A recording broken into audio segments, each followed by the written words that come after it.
we grew up traveling the country, and we had this little Honda Accord, an old school Honda Accord, purple Honda Accord, and we drove it across the country. And there were 4 kids and my parents. And one of the trips that we did, we drove, and this was before seatbelts were kind of a thing, right? Yeah. So my seat was Don't age yourself. Yeah, my seat was the emergency brake. I literally sat. I put a pillow on top of the emergency brake and sat as we drove across the country, just hunched over on that. The Honda Accord. The bar? Yeah. That was You my had to seat. sit on a little bar. I put a pillow on top of it and just sat on top of that for about 4 days straight. That's what I did sitting in there. That sounds awful. Yeah.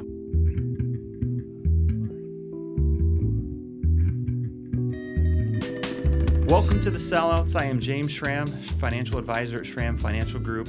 This is a podcast where we talk about the good, the bad, and the ugly of exiting your business. Today, I have Kris Barton with me today. He is the CEO of Centerfield, which is a digital marketing company, and he's had lots of different experiences in buying and selling different companies on different levels. He's worked for Omniture and in Microsoft and a few other companies. So, Kris, if you don't mind just introducing yourself and telling me a little bit about, in the audience, a little bit about your experiences. Yeah, absolutely. Great to be here, James. Thanks for having me.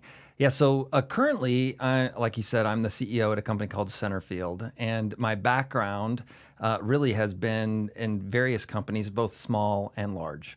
Been at startups. Omniture was one of the first employees at Omniture before it was acquired by Adobe. Went to some of the largest companies in the world, like Microsoft, worked there for several years, went to a company called Gannett and USA Today and led a digital marketing division. And as part of all those different companies and steps along that journey, was constantly looking at and involved in M&A. A lot of those did not work out, and some did. And so, excited to talk a little bit about them. Yeah, and those are the things that we want to hear about, the good experiences, but also the bad experiences, things that we can learn from. So let's talk about what are a few of the different types of exits or selling acquisitions that you have been a part of. Yeah, so I think there's probably put it into kind of 2 categories. One is where it was beneficial for both companies. There was like a reason where they were coming together, and either the company I was buying or selling was part of that. And the other type of class would be things where there was an event that drove it. Could be a founder exit or a refinancing event or something that happened, but there was ultimately something that was driving and maybe a deadline or a date where it had to happen or else type thing. So have been on both of those sides. Okay. And also I think, my view, I've been involved in it as the sort of an individual contributor who is just maybe getting interviewed as part of diligence or things like that, and kind of my perspective as an employee in the company. Yeah. And then others where I was the decision maker on deciding, are we moving forward? Are we not? So those have been kind of some of the different classes and types of things. Yeah. Have you ever been part of a strategic buyership? So at Gannett, as part of one of those, so that's a large public company. And as part of those interactions, what does Gannett do? So Gannett it's the largest news company in the U.S. Oh, okay. So they own USA Today as a national brand, over 400 local news channels, and so like Austin American Statesman, the Arizona Republic, all these big sort of local and city newspapers. Kind of like a conglomerate. Yeah, Okay. yeah. And so they do print media, digital or print and all that, and then also digital. And the digital side of that is digital marketing. And so I was at a company called Reach Local, and Reach Local was public as well. We were looking for an exit of some kind. A lot of the original investors that were in, even though it was public markets, wanted out of the business. There was no specific timeline, but it was time. They wanted to get out and wanted to do some sort of transaction. So we started shopping the business. That was probably the best run business process I'd been a part of, because it was formalized. There were clear roles. We knew what we were doing. There was a team assembled, and we all kind of knew our job in making it happen. And so that started with, as a board, we decided, hey, this is something we want to do. We engaged investment bankers. And so we actually interviewed multiple of them, had them pitch to us how they were going to position the company, and how we'd work with them, what their process was, all those things. It was very nice, very clean, very structured. We ultimately chose one of those companies. That was Citibank was the investment banker that we chose to partner with. They marketed us and set up, really put us out to about 20 different entities to potentially buy the business, and ultimately settled into about 12 that wanted to hear the pitch, what was called the management presentation. And so we put together the materials. There were 3 of us that were involved. It was the CEO at the time, myself. My role was a chief product officer, but I did a lot of the operations, and then our CFO. Those are the 3 of us. So what made you choose Citigroup? Was there kind of a reason them over any of the other investment banks? Yeah, a lot of it was their deal history. They had done a lot of recent deals in the space, and we felt like they were going to be best suited with relationships and the positioning of what people were looking for. Yeah, so that's kind of the advantage of working with an investment banker, right? They already have certain relationships, especially if they've done a lot of deals in the space or industry that you're looking at. And so the ability to get them, and then also they know kind of what companies are looking for. You know, correct me if I'm wrong. What companies are looking for when they're trying to buy, and what makes you look as attractive as possible. I don't know if you have any experience with that with Citibank. Any things that they did or said? Yeah, no, absolutely. So they obviously they come in when they come in and are working with you. They'll ask you, tell us about your business, tell us what's unique, tell us what's different. But then they'll add lenses of, how to talk about the business, how to position it. Like one of the things for us that they were really key on was telling the story of a multi-product story, so that we weren't just selling one main solution, that how we were growing the different products over time, and how that was presenting a story of diversification in the business, that it was healthy and strong and growing and expanding. So that was an insight that they kind of leaned on and said, that's what your buyers are going to want to hear. And so we got that from them and used that. And then they're also coaching you as you're sort of doing the pitches and stuff. You'll sit with them and literally run through the pitch, and they'll say, that's not clear. That doesn't make any sense. And they're candid with you, but in a good way, where you're giving you feedback.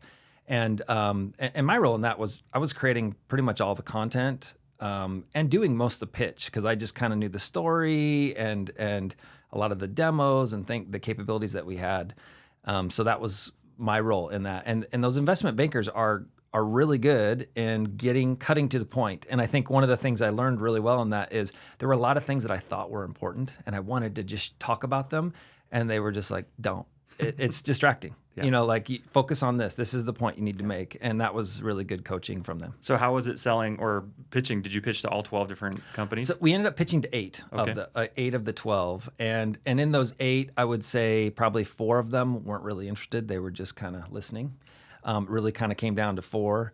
And an interesting part was 2 of the companies that we pitched to were actually in the same building. They were 2 public companies that had split. So it was Gannett and a company called Tegna that used to be one entity, Gannett, and they split, and they were still physically in the same exact building. And so when we pitched, we went to their conference center, which was in their shared building, and we literally pitched in one room. We walked out and walked into the next room and pitched to the next set of leaders, and they both knew it was happening and stuff. And we kind of tried to use it to our advantage too, of like, we're talking about a little bit of leverage. Yeah. Who's going to be more interested?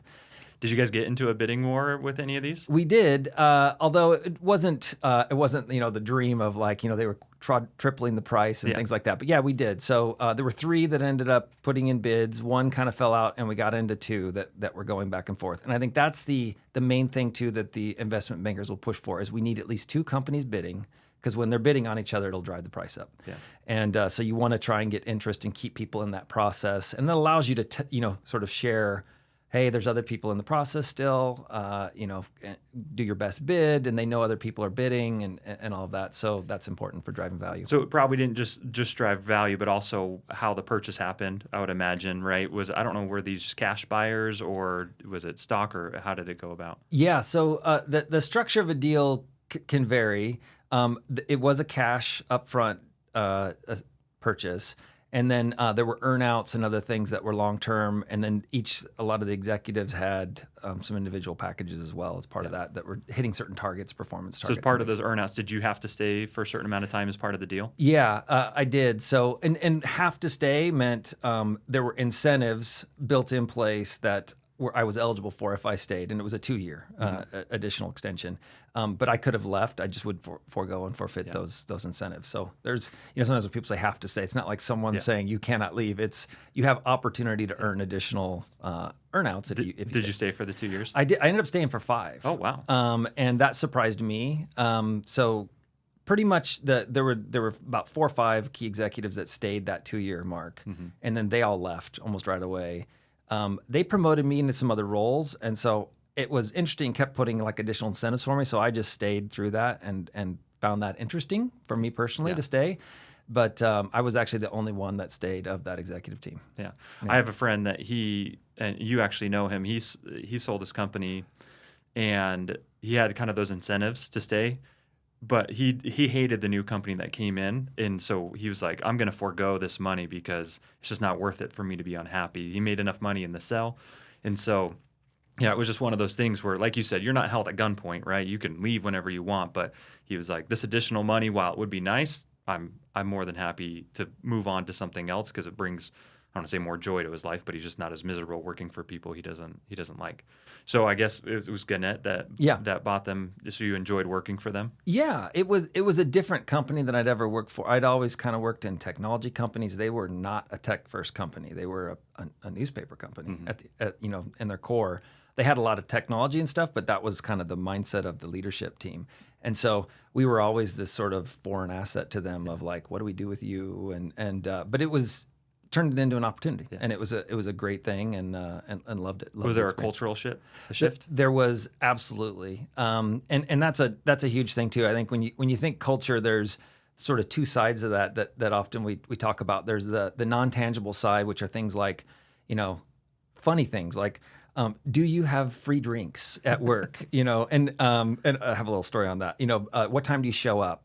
How long does it take for you to respond to an email? Those kind of things, which are sort of the non-tangible. And then you have the literal tangible things of like, what is, are there awards? How are you compensated? Benefits packages and what's covered, what's not, those types of things. So all that kind of fits together in culture. But the non-tangible things can be really funny. So we shift to another quick story. We acquired, when I was at Reach Local, which was the company we sold to Gannett, we acquired a few businesses. One of those was a very small business, company called Real Practice. They were down in Orange County. Great company. We acquired them because they had some great technology, but it was a very small acquisition, less than $10 million acquisition, and 15 employees. That's like a small pickup there. But so we picked them up. They had an office in Orange County, and one of the things that became a friction point was the frequency at which the drinks were getting replenished in the office. And we had like a different policy at one office versus another, but it was such a small thing that in the grand scheme of things was a couple $100 a month. Yeah. And it was like really bothering some people. And the quality of the snacks, whether they were like more healthy snacks or regular snacks. So like these little things can end up being a big deal. And so I think the point of that is just to really understand when you're acquiring or getting acquired, if there's things that are important to you, just say them. And often it's an easy fix if we can just kind of justify the value of it. It's like, it's not a big deal. But if you let it eat at you, it ends up kind of turning into a big thing. So you're trying to say that someone almost quit because they didn't have Diet Coke? Pretty much, yeah. And it was funny, actually, how that really mattered to somebody, Well, if someone's been there for a long time and this is how their life has been, and they have this routine, and they've dedicated their life to this company to some extent, right? You spend more hours at work than you do at home most of the time. That when things shift or change, it's like, oh, this isn't what I signed up for. This is not what I'm used to.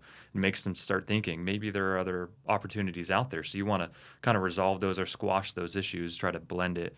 With Gannett, did you have an issue with kind of the other employees and the new employees kind of meshing well, or did that happen pretty seamlessly? Yeah, there was a lot of that. So a lot of it was micro little issues that would come and go, and that's kind of normal in any company. But there was, I think when anything like that happens, there's people who feel threatened by, oh my gosh, you're coming in, that's what I do. And so there were internal teams where we had discussions. You could just feel it. You'd walk in a room of, there's a built-in tension here right now because people feel threatened around their jobs and what's going to happen to them.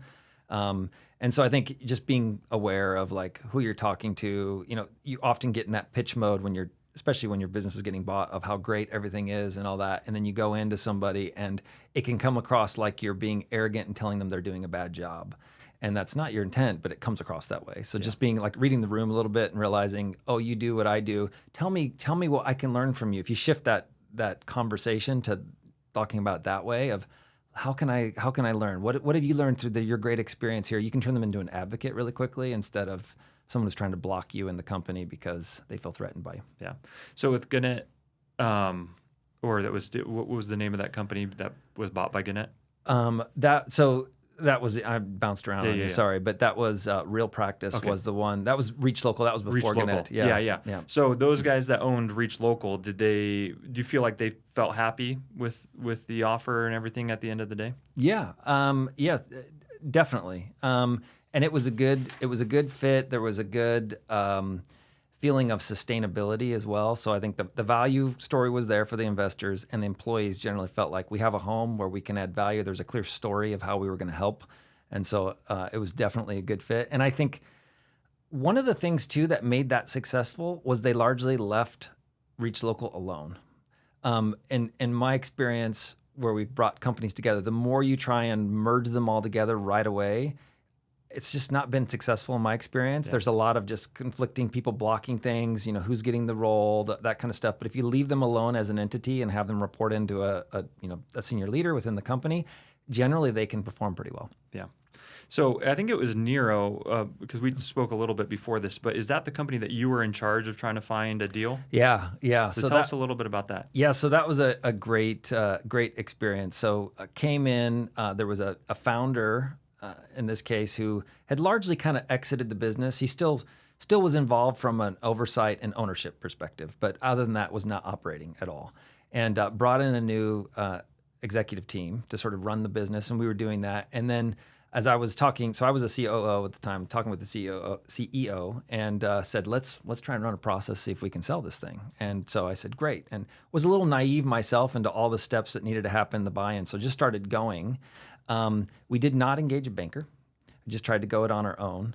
But we got in front of several companies, including some rather large ones. Cisco was one that was very intent on buying us, actually, and met with us multiple times. We were with their senior team and all that. We went, we pitched, everything was going just beautifully, and actually got an offer in hand with them to do a deal. And so went back to the founder and showed it to him thinking he's going to check it off and we're done and it's all going to be great. And he said, well, I don't know if the timing's right. And as probed into that a little bit, realized he was not even considering selling it on the business. So there was just a huge disconnect. And the main learning from that was before starting that process, you need to make sure there's alignment from the ownership, not really just management, but the ownership team of, what are we willing to sell for? Are there any deal breakers? And get that kind of in writing and formalized. And I think also engaging a banker formalizes the process so that you're driving toward an outcome instead of, well, someone said maybe we should do it. And then you get to the point I did in that where it was like, we're not even close to a deal. Nothing's going to happen. Do you feel, though, that going through that process helped the business at all? Because some of the things that we like to do with business owners is whether you end up selling or not, starting to work on the business and getting it ready to sell makes the company actually work a lot better because we're starting to get more systems in place. We're putting the right people in the right places. We're trying to streamline things. We're cutting waste out of expenses and things like that. I don't know. Did you experience that at all? Yeah. And yes, I think it also tightens your focus of what you're trying to do with the business. Your strategy, like you said, we identified a bunch of costs that weren't really needed in the business that we could clear out before doing that process. So I think it's good from that standpoint. I think you just have to balance that with not turning into always sell mode, because if you're constantly trying to sell the business, you can spend a lot of time and effort and energy and maybe not do anything with it. So you kind of need to set some guidelines for yourself of like... Did the employees know that you were thinking about selling? No. And that was key. That was one of the learnings I had early in my career as an individual contributor. I got pulled in when I was at Omniture to a sales process and was getting interviewed as part of diligence and doing things. And I didn't really get a lot of context outside of that. And so there was a huge rumor mill going on in the company about what was happening, what was not. And deal after deal was almost there, and then it fell through. This was kind of the dot-com boom time frame. And we were like about to do a deal, then it wasn't happening. Then we were, then we weren't. And it just created so much churn in the employee base because people were very unsure about the future. Yeah. And for me, playing that part, I almost wish I would have been left out of it because it actually made me ultimately leave the company. Oh, really? Yeah, I ended up leaving, going to Microsoft because I was like, I need stability. I don't want to be at a company where every week I'm like, do I have a job? Do I not have a job? Yeah. Do you feel like that affected culture, I'd imagine?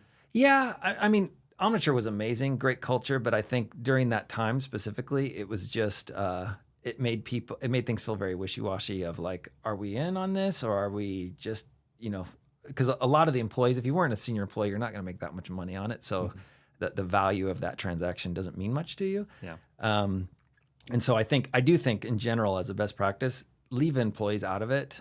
It's distracting to their time. It makes them ask a bunch of questions that you just don't have answers to, and will lead to rumor mills and stuff that you don't want to have that message going around that you're not controlling. Yeah.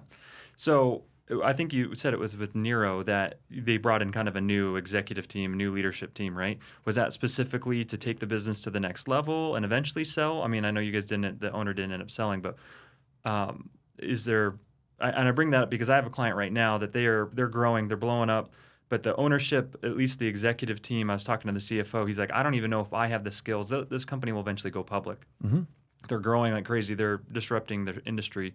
But he's like, I'm not going to be the one that takes them public. I don't have the skill set. We're going to need to bring in a new management team at that point. But they'll probably, even the current owners are probably going to sell because they're going to run out of steam before they get to that point. And they don't have the skill set as well. Is that something that you've experienced with Nero or any of the other companies? Yeah, definitely with Nero, that was a part of bringing in a more professional management team, and by that just meaning people who've managed P&Ls that are larger than the business is today. For in most cases, the leaders were very homegrown. Everything was a first that they were doing, and there's nothing wrong with that. But it does reach a point where it's nice to have somebody who said, "I've done this before.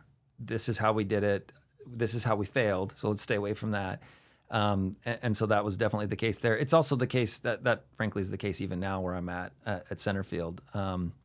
Two founders, great.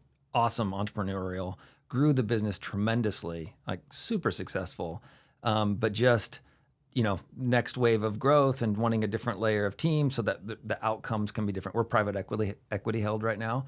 And, just wanting a mindset to open up those options of what's the next exit going to be and having those options, with me, in my case, I've done it a few times now. And so being able to say, okay, I know the playbook if we want to exit this way, if we want to do this way. And so that's definitely something that I think can help. But just because someone's got experience doesn't mean they're going to be able to do it again, Yeah. So I think ultimately it does come down to, do you feel like there's a good fit there? Do they have a track record of success? I do believe that past success does warrant future success. And so being able to break that down and see that will help. That's great. Yeah. And then with Centerfield, you guys have done some acquisitions, right? Mm-hmm. So how has that been being on the other side of the table? Yeah. So at Centerfield, it is part of our playbook to be able to grow through acquisitions. And so we have a process there. It's a fairly lightweight process, but we've got a core team. It's four people who are constantly vetting M&A targets. We have a set of criteria that we've defined around why we would acquire a company and the types of companies we're looking at.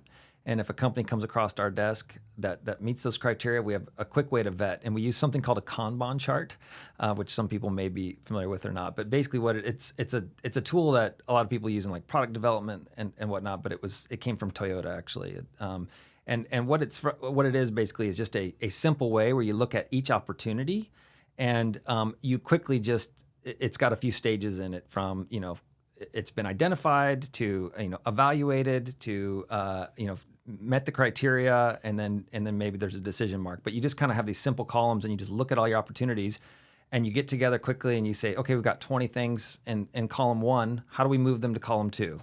Well, Chris, I'm going to take column 1. James, you're going to take, or I'm going to take opportunity 1. You're going to take opportunity 2. Next time we meet in a week, let's decide whether it made the cut to the next phase. And you just keep kind of moving them through, and then and do that quickly based on these criteria that you have. And then if it gets to the end, that's where you start an actual diligence process, and you decide it's more legit to go into. I actually use a Kanban chart as well at work, because we just have certain processes that we have to do with certain clients or things that we want to make sure after this gets done, after this gets done, and so we kind of move clients along. So that's funny that you guys use that as well. So working with the private equity firm, do they have any say or do they push certain things as being part of the ownership, or how does that work with them? Yeah, because they, in this case, in that structure, they own the business.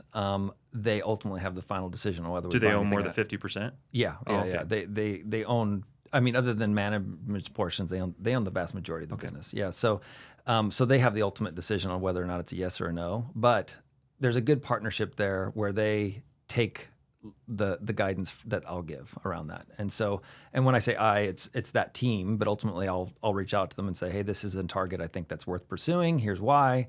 And then they have a very detailed vetting process they go through, and they work with us. They'll get pulled in. They almost act like the investment banker in that context, and they'll jump in, and they've got a team that will help with diligence. They've got a process to run through, and one of the frameworks that we use that I really like that they introduced to me is this hypothesis framework. And so what it is you basically say, okay, here's a target that we think is interesting. What are the reasons that we're acquiring them? And so you lay those out as a few different few different hypotheses. So that's kind of column one. And so like one of those might be we believe this company will help diversify our revenue. That might be a hypothesis. And then the next column is what are the supporting assertions that make that true? And it might be, oh, well, they have 3 products that they sell that we don't sell, and if we can get 10% revenue in each of those, that'll create a diversified revenue stream. That would be a supporting assertion.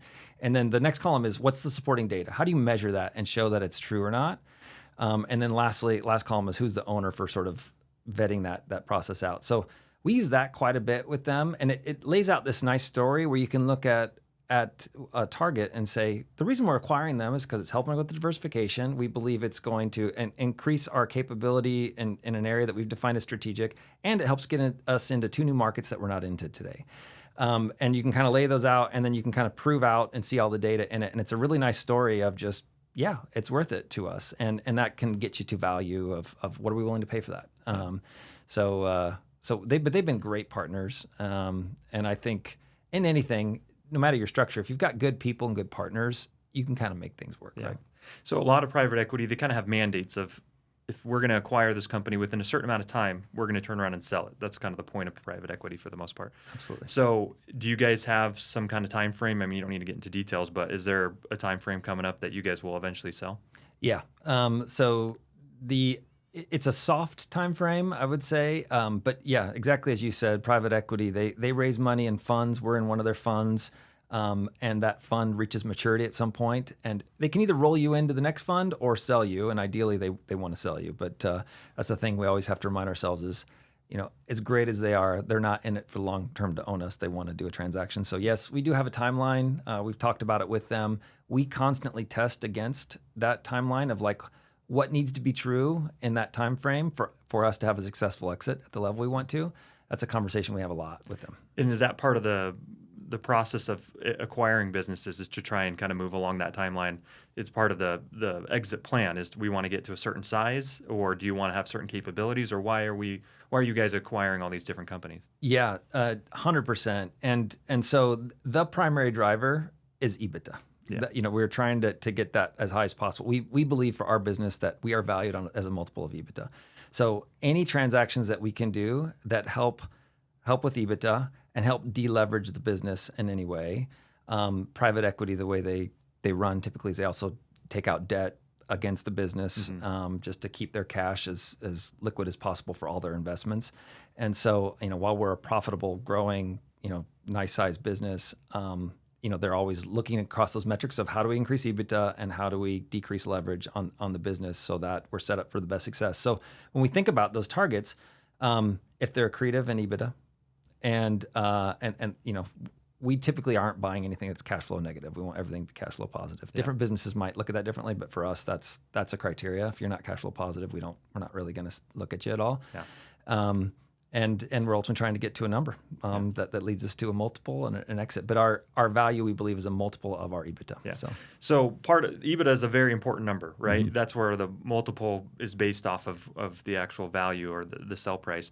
But there are things that you can do to increase that multiple. Is that something that you guys work on with the private equity firm as well? Yeah. And those would be things like, your could be recurring revenue streams that you've got or retention of clients. Those show that there's sustainable growth in the business, which would increase your multiple on your EBITDA.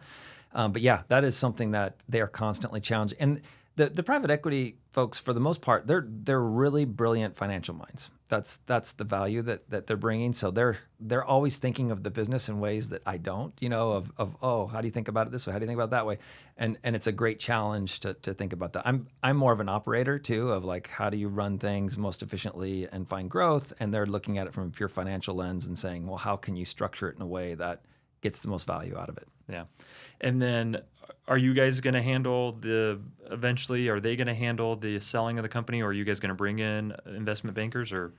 We would bring in investment bankers still, and do that. We're talking. They do so many deals all the time that we're sort of in a constant dialogue with a handful of them all the time anyway. And they've got a really good network where, I mean, I'll just go network. I'll meet with investment bankers all the time and just talk to them of what's happening in the market. Do you see anything? And that's giving me as the CEO signals around what might be ways I could position or talk about the business going forward that will attract buyers. Yeah. So, and then we're also looking at what are things we could build that strategic buyers might be interested in. I think you got to be careful on that. You don't want to just be building just for the exit, because you can, if that exit doesn't work out the way you want, suddenly you might not have a business worth value. But we are thinking about that of like, are there integrations we can do that would be the type of buyers we want to pull in and have us be bought by them, those types of things. Yeah. That makes sense. Are there any other life lessons or stories or anything like that from your acquisitions or mergers? Yeah, I think a couple other things. So one big one is kind of hit on a little bit before, but just to talk a little bit more about it, is the idea of how do you integrate the teams when you get them, and that's you being integrated or other teams integrating in. And I think the ones that work the best are the ones where you keep them as their own structure. Have had a few different examples too. At Gannett, we bought a few companies, some decent sized. Some of them were 500-600 people. Good sized companies, and we did different ways of integrating them. And in all cases, that when you leave them more isolated, give them a specific charter, they understand what their role is, how they're contributing to the business. That's a recipe for success. When you try and bring them all together and kind of do more the best athlete approach, where it's like, okay, this employee's better than that one, we're going to keep this one, let that one go. It just creates a lot of confusion for people. So that's a thing to think about. And then I think too, as you think about your business, there's sometimes a tendency to in getting ready to sell a business to sort of execute on all your synergies before. And I think that the advice I'd give on that is only do that if it really makes sense for your business, because if you do it and then run a process, the buyer will just see that you did it, and they'll just ask you about it. And if it's there, but you haven't done it yet, you can still get the value of it. They're going to look at that and go, there's a synergy we could do on day one, which is that thing. And then it's their decision and sort of their consequence to live with too about how that runs. So sometimes you're tempted to sort of identify all those synergies, get them all done before a deal. And I would say just do that if that makes sense.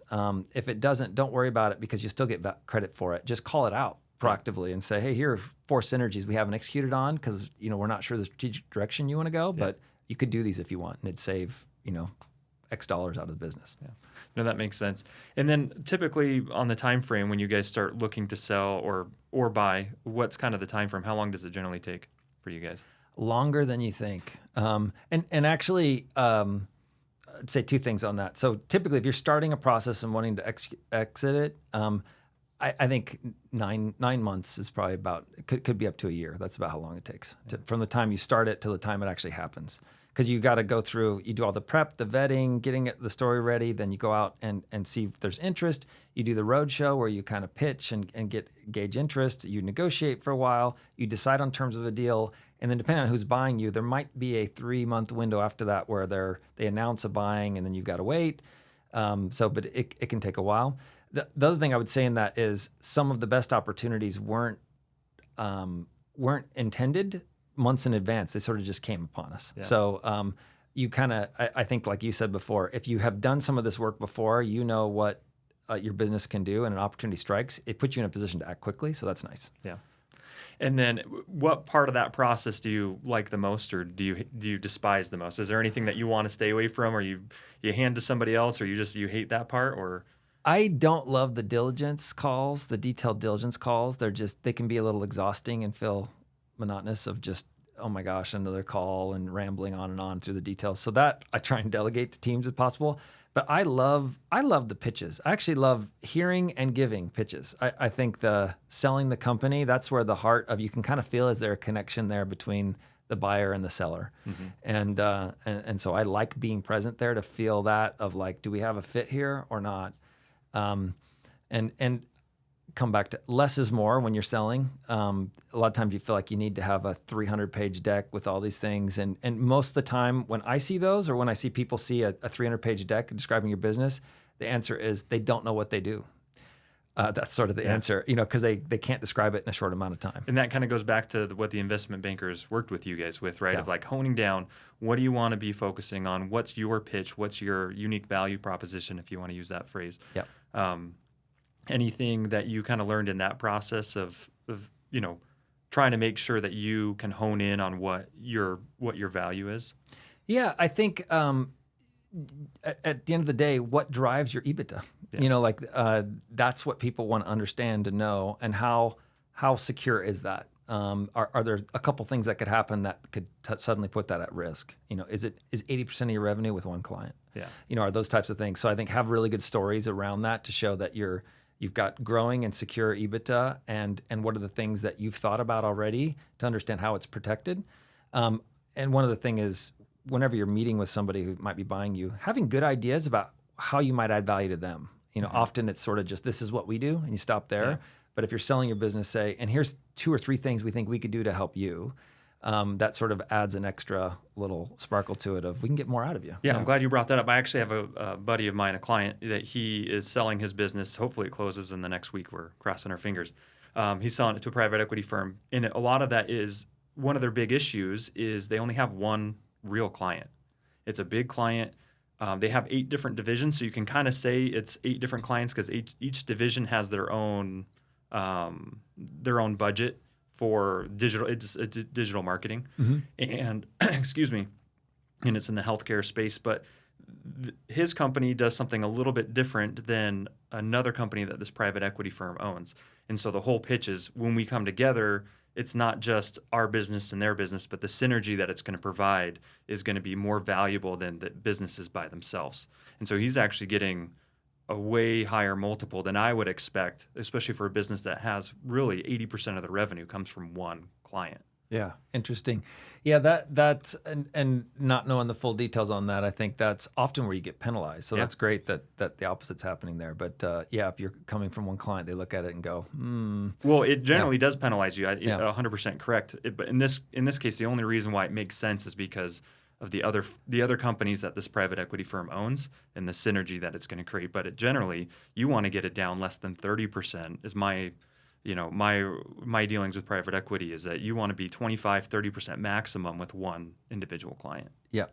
So. I totally agree with that. And if there's a private equity company that's looking at you, I think you should be doing your diligence too around, is that a fit? And one way you can do it is you can actually reach out to some of the companies that you see are in the portfolio of the private equity firm and see what's it like working with them, all that. We even had an interesting case a little bit ago that was a company that was getting acquired by the same private equity company that owns us, reached out to us to see if they could do business with us. We didn't know anything about it, so we just thought it was an incoming customer request. Yeah. And we realized they were sort of doing diligence about what's it like and all that. That it was great. It was a creative way for them to sort of find things out. Yeah. So I was like, nice. A little secret shopper type feel. Yeah, it was nice. It was nice. They did a good job. Well, I appreciate you coming on, Kris. It's always a pleasure. I've enjoyed our friendship. Do you want to talk a little bit about Centerfield and what you guys do? Plug your company a little bit? Yeah, sure. So Centerfield is a digital marketing company. We focus on large brands. So we work with a quarter of the Fortune 100, largely Fortune 500 type companies, but we do customer acquisition for them. And that includes everything from their digital marketing to their call centers to everything. So if you've bought a AT&T internet or cell phone or insurance from Allstate or State Farm, you might have actually been talking to us and not realized it. Oh, but really? So we do the acquisition for a lot of those big brands. So you guys have the call center all Yeah. set up, and We have about 2,000 agents in Jamaica. We've got another 600-700 in the U.S. that are taking calls just on the call side. Then we have teams doing the digital marketing and all that for all these clients across the country and in the U.K., all over. Yeah. Yeah. And you're traveling? You travel a lot for work, right? I do, yeah. I typically travel about every other week. So some people that's a lot, some people not so much. It's a lot for me. My wife would kill me if I traveled every other week, but I've got small kids. So keeps me busy, but I love it. I love the space, and it's a great company based here in LA, and just love it. Well, I appreciate you coming on, and look forward to talking to you again. Awesome. Thanks, James. Investment advisory services offered through Raymond James Financial Services Advisors, Inc., Schramm Financial Group, is not a registered broker-dealer and is independent of Raymond James Financial Services. Any opinions of those are of the speaker and not necessarily those of Raymond James. This material is being provided for informational purposes only and is not a complete description, nor is it a recommendation. There is no guarantee that these statements, opinions, or forecasts provided will prove to be correct. Investing involves risk, and you may incur a profit or a loss regardless of strategy selected. Past performance is no guarantee of future results. Prior to making an investment decision, please consult with your financial advisor about your individual situation. Raymond James is not affiliated with any guests on this podcast.